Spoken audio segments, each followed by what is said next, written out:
Hello friends, सुमाटाक art and education में आपका स्वागत है। हम सामान्य ज्ञान की सीरीज लेके चल रहे थे, जिसमें आज हम देखेंगे घास के मैदान। घास के मैदानों से बहुत सारे क्वेश्चन पूछे जाते हैं।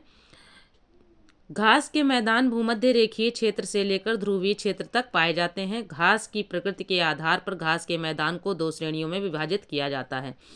उष्णकटिबंधीय घास के मैदान। उष्णकटिबंधीय घास के मैदान भूमध्य रेखीय प्रदेश के उत्तर व दक्षिण में लगभग 10 डिग्री से 25 डिग्री अक्षांशों के मध्य विस्तीर्ण है। इस घास के मैदान यानी उष्णकटिबंधीय घास के मैदान को अफ्रीका में सवाना, उष्णकटिबंधीय अफ्रीका में क्या कहते हैं, मतलब मैदान को सवाना कहते हैं। वेनेजुला व कोलंबिया में लानोस कहते हैं। वेनेजुला व कोलंबिया में क्या कहते हैं, लानोस कहते हैं। ब्राज़ील, पराग्वे, अर्जेंटीना, उरुग्वे में कैम्पास कहते हैं। ठीक है। फिर है दक्षिण अफ्रीका में पार्कलैंड कहते हैं तथा अमेजन बेसिन में सेल्वास कहते हैं। फिर से देख लेते हैं इसको, ये बहुत इंपॉर्टेंट है, पूछा जाता है, इसलिए ये उष्णकटिबंधीय घास के मैदान जो है क्या, कहाँ पर क्या कहा जाता है इनको, अफ्रीका में इसको सवाना कहा जाता है। उष्णकटिबंधीय घास के मैदान को सवाना कहा जाता है।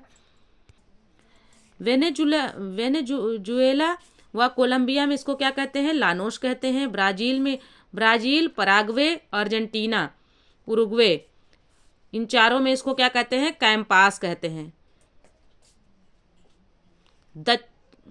दक्षिण अफ्रीका में पार्कलैंड कहते हैं तथा अमेजन बेसिन में सेल्वास कहते हैं इस मैदान को। आगे देख लेते हैं शीतोष्ण कटिबंधीय घास के मैदान। अब शीतोष्ण कटिबंधीय घास के मैदान लगभग 30 डिग्री से 45 डिग्री अक्षांशों के मध्यवर्ती भागों में पाए जाते हैं। उत्तरी गोलार्ध में स्थलीय विस्तार अधिक होने के कारण इन मैदानों का विस्तार कहीं कहीं 50 डिग्री उत्तरी अक्षांश तक पाया जाता है। शीतोष्ण कटिबंधीय घास के मैदान को संयुक्त राज्य अमेरिका व कनाडा में प्रेयरी कहा जाता है। अर्जेंटीना, उरुग्वे और ब्राज़ील में इसको पंपास कहा जाता है। दक्षिण अफ्रीका में वेल्ड कहा जाता है। यूरेशिया में स्टेपीज कहा जाता है तथा ऑस्ट्रेलिया में डाउन्स के नाम से जाना जाता है। किसको, शीतोष्ण कटिबंधीय घास के मैदान को। ओके फ्रेंड्स, ये वीडियो यहीं तक था। मिलते हैं अगले वीडियो में। उम्मीद है कि ये घास का मैदान आपको समझ में आया होगा। इससे काफ़ी क्वेश्चन आते हैं, इसलिए जो है ये बहुत इम्पॉर्टेंट है। ओके फ्रेंड्स, जय हिंद, जय भारत।